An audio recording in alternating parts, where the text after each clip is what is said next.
Yeah. I think Borderlands 2 was so good. Yes, and that is a prime example. I think a lot of games last generation, the first game set a groundwork, so stuff like the first Uncharted, the first Mass Effect, the first Assassin's Creed, even the first Batman. Those are all really good examples. Yeah, and then the second one is like took a hot beat, made a hot song. I came up with that myself. Nice. Yeah, I did not.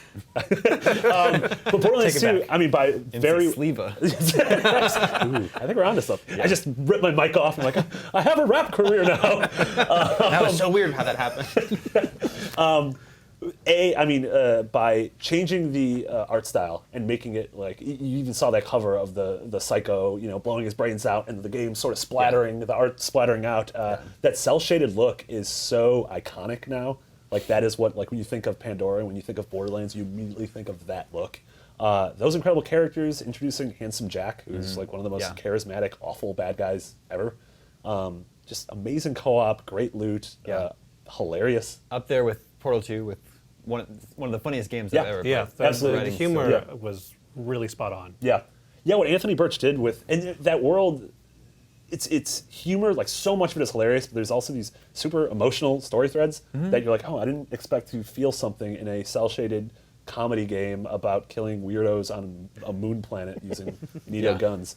It also did, it's like Diablo, it has that perfect, and now with stuff like Destiny, that sort of perfect IV drip of loot, which keep people coming back. It's a gameplay loop that I love. Yeah. Just, go out, get your loot, come back. And you're like, oh, it's a little bit better. No, that thing's a different color. Yeah, exactly. And the co-op. The co-op's great. I mean, very few shooters have such incredible 4-player drop-in, drop-out co-op campaigns. Plus, that's a game that, what it is now compared to when it first released, it's like over twice as big now as when all it was the first DLC released. that There's went with so much content. Yeah, insane. Like 2 years worth of DLC and stuff like they were sort of hit or miss, but there was like the Tiny Tina DLC, which was super creative, and she was like a dungeon master who would be the narrator, and stuff would change in the game based on her narration. She'd be like, and then 1,000 bad guys show up, and like you just get slaughtered. Yeah. And you're like, you can't do that. She's like, all right. She pulls them away.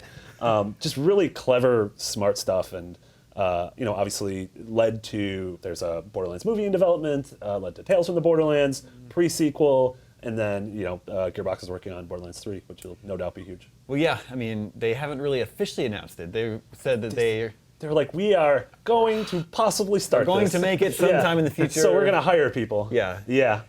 Yeah, sometimes it's a little frustrating that we don't know anything about a new Borderlands, but then I think 2012, it's only been 3 years. Yeah. It was 7 years since Fallout 3. Yeah, So yeah. I guess it really hasn't been that long. Yeah. And I know you kind of scoff because video game movies are, by and large, not good. But I mean, from what we've seen of Warcraft and the pedigree behind Assassin's Creed, like I think could be a turning point. I think they're trying. They're getting bigger and more interesting people involved in making them. Yeah, totally. And I mean, when you're casting, when you have Duncan Jones helming one and Michael Fassbender in another one, like I could totally see a Borderlands movie being read, or awful, or See, we did have Dwayne "The Rock" Johnson in Doom. I don't like Doom, but I like The Rock. I like The Rock as well. Who is Prince of Persia?